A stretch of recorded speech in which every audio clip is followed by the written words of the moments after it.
What is going on, guys? Welcome back to the garage for a little post-race discussion, if you will.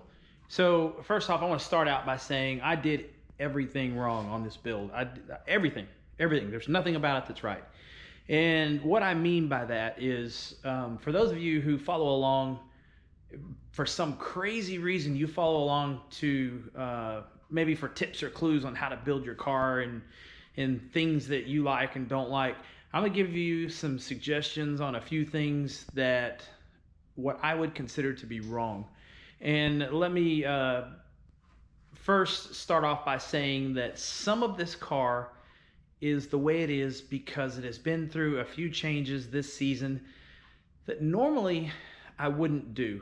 So first off, let's start out by talking about the turbo kit, and that's actually going to be the majority of where the things are that I do not like and normally I don't do. So first things first, the cold side. Normally when I build a turbo kit, either for myself or for somebody else, I build it as maintenance free as possible or as maintenance friendly as possible. And what I mean by that is, well, let me turn the camera around and show you what I'm talking about. So if you'll look right here, the cold side comes up right here, goes over into the intake. Now, normally, I wouldn't set this up like this. A V-band here, bolts here. That, in my opinion, is a bad idea. And the only reason it's like that is because I already had those things here. Normally, that would be a silicone coupler. It would be a little further away. Then it would be easier to take off the car.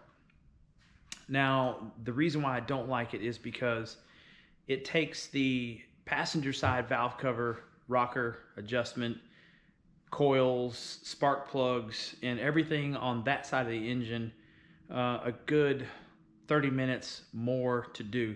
So if you're at the track, that's an eternity, especially if you're trying to do something between rounds. Okay, so the second thing that I did wrong, that at this point when I built the kit, I didn't think it was really going to be a problem. This turbo, for whatever reason, works a little differently than the ones I've had in the past in regards to oiling. And it does not like the drain on the turbo set up the way that I have it set up. And what I mean by that is I have a 90-degree fitting directly out of the turbo. I've done this a million times with this turbo sitting in this exact position with this exact same fitting and so on and so forth. And in fact, I've done it with a number 10 hose, and this actually has a number 12 on it, and the oil still backs up into the turbo and making it smoke, much like you see in, well, all of my videos. And I'm going to do a little test on it this week for the last race of the season. I'm going to change that fitting out for something a little freer flowing, and it's the only reason I haven't done it to this point is because it's going to require a pretty good cut into the frame. This winter, the frame forward of the strut towers is going to get changed and going to get a tubular front end and so on. But let me put the camera down there by the turbo and I'll show you what I'm talking about. All right, I think you can see that there. It's probably kind of hard to tell, but that fitting is really close to the frame rail, and hence the reason it has a 90-degree on it to clear that. So I've done that exact setup quite a few times and never ever had a problem with it. And this motor doesn't have just crazy oil pressure or anything like that, so it really doesn't have a reason to do that. I guess these ball bearing turbos probably pass a lot more oil through the turbo as opposed to a journal bearing, which may potentially hold it in the turbo a little longer. I'm not sure. Hard to say. So back to the cold side thing that I was just talking about a minute ago. I'm going to switch the cold side around where the inlet pipe comes into the front of the intake. Kind of like what you see on a lot of LS cars with the high ram. I'm going to switch to one of those styles.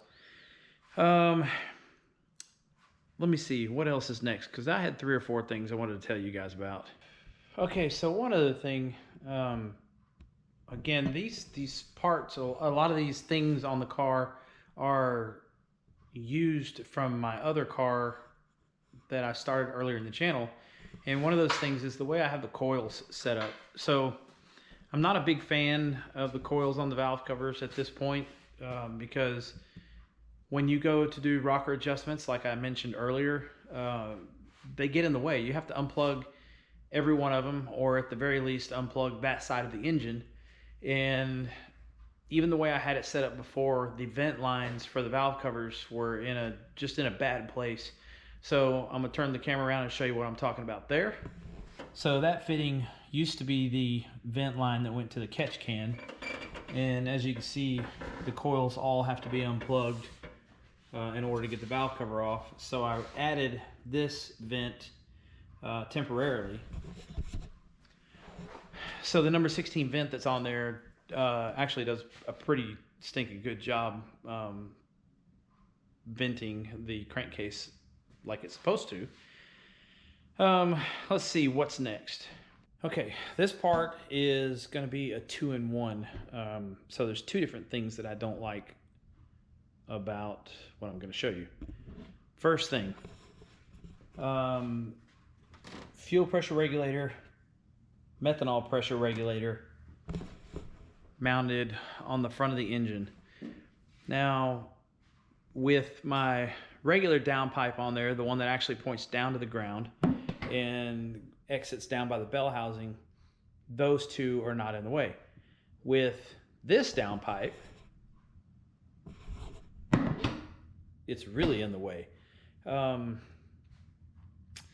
So that's going to go in, that's going to be a good segue into the changes for next season. But I'm going to show you one more thing that I had started to a second ago that is not my favorite. So those headers down there, the collector that the light is pointing at right now,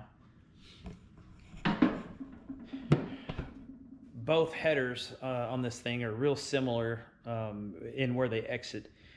Now, that in itself is not really a problem, but what is a problem is these headers used to be long, and they were used on my other car, or they were built for my other car, where it had a front mount turbo, and hence the reason this thing has this hole right here, where I dummied up the original turbo kit with the stock nose and stuff, and that car actually had a fiberglass front end, so it didn't matter. But anyways, that collector was much longer, so what I did is I cut it off and put the fire cone and the collector back on it, and so on and so forth. But I didn't do it the way that it should have been done, and I just totally went against everything that I know. And what I mean by that is I did not bolt the header flange down when I cut the collector off of it, and that made the primaries spring apart like this. So when I did that and welded the collector in place, it warped the driver's side header flange really bad, and that leads to cooking the valve cover gaskets and smoking and leaking oil all the time. And that is just like the biggest pet peeve of mine. I cannot stand leaking oil of any capacity. So that's why you always see, whenever I do a burnout, you'll see smoke come up out of the engine bay. That's from the header leaking and blowing on the valve cover gasket and burning that oil film off of it nonstop all the time. Huge pain in the ass. I hate it. So I think that for next season, we are going to do quite a few things in the front of the car. Not a whole lot to the engine, and also a focus on weight reduction. So for the weight reduction side of things, we're going to take one of the two transmission coolers out of the back of the car and take the fan out and put the transmission cooler in the front of the car. So we're going to lose one cooler, one fan, and several feet of transmission line. The next thing that's going to happen is going to get a new turbo kit. The turbo is going to be mounted front and center with the charge pipe going directly into the front entry LS style Holley high ram intake. The major change there is going to be from the strut towers forward will be tubular, and the radiator will move forward, the turbo will be front and center, and hopefully we skin somewhere around 200 pounds of weight out of the car. That is going to help a lot. Right now, and I think I've covered it in one of my other videos, the car is about 56% over the nose. That's fine. That number's good, and that number works. By removing this weight out of the car, though, I think that's going to skew that a little bit, and we're probably going to have to move some things around to maintain that. So, with that turbo kit is going to be the water pump. The water pump itself is going to get relocated, so there'll be AN fittings right under there. I think you can see that in the camera on both sides. And then two hoses that are going to run over here where the water pump motor itself and the body and the mount is going to sit over here out of the way. So there's more room for the turbo kit. So we got that out of the way. Now let's, I need to set the rockers on this thing, so we'll probably do a little time lapse just to give you an idea of how much of a pain it is to set the rockers on this thing on the passenger side.